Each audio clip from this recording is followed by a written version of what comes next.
An Air Force putting NATO and the United States on blast. They posted a thread on Twitter saying the West is not providing them with the tools that they need to beat Russia. The Ukrainian Air Force tweeted that they desperately need modern fighter jets like the F-15 and F-16 to have a winning chance. They say their pilots would be able to fly them after only 2 or 3 weeks of additional training. The Ukrainian Air Force says they need a modern air defense system, like the American Patriot missile system, to shoot down cruise missiles and advanced aircraft. They say their Soviet-era systems are just totally outmatched. American anti-aircraft Stinger missiles have limited range and really aren't enough to defend the skies against warplanes and missile attacks. That's according to the Ukrainian Air Force. The Ukrainians say air superiority will be the deciding factor in this war. Ukrainian successes on the ground alone will not achieve victory. Retired Air Force Lieutenant General David Deptula is with us now. He's Dean of the Mitchell Institute for Aerospace Studies. General, thank you. Do you agree with the Ukrainian Air Force that it can only beat the Russians if it can win the air? Yeah, Shepard, absolutely. Quite frankly, it is historically accurate that for the Ukrainians to win, they absolutely have to secure control of the air.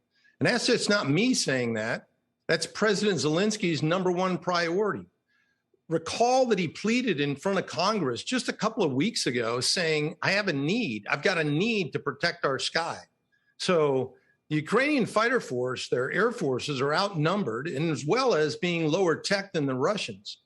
But what they lack in terms of technology and numbers, they make up for in skill and teamwork. So, I just listened to your report from Michael, and if you listen to what he says and the fact that Putin's invasion is now stalled, it's now more important than ever to get more powerful weaponry to Ukraine. Can you give us a reality check, General, on this claim that the Ukrainian pilots would need just 2 to 3 weeks training to fly an F-16?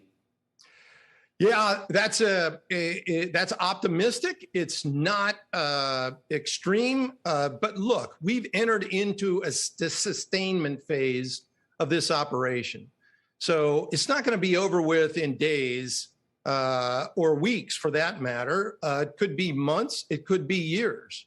So even if you double that 2 to 3 weeks, and let's go with 6 weeks to 8 weeks or 2 months, the Ukrainian pilots are competent and capable, and I'm sure that they would relish having the opportunity to get F-15s or F-16s, and they could employ them after about 2 months of training. I think that's more realistic.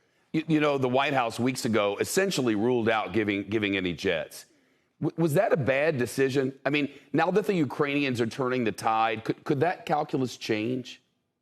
Well, I certainly hope that it does change, Shepard, because unfortunately, since Russia invaded Ukraine, Putin's rhetoric has done more to deter action by NATO and the U.S. to assist Ukraine than NATO's done to deter Putin. And so it's time for the U.S. to reverse that situation by providing the Ukrainians the tools that they need to fight and win. And I got it.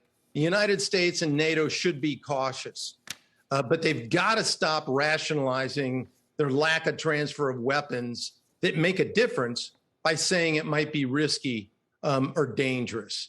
And one other point I'd like to add here is, there are some people that talk about offensive and defensive weapons. Weapons aren't offensive or defensive. It's how they're used that determines which. And it's important to remember it was Russia that invaded Ukraine, not the other way around. So everything the Ukrainians are doing is defensive. And every weapon we provide to Ukraine is defensive.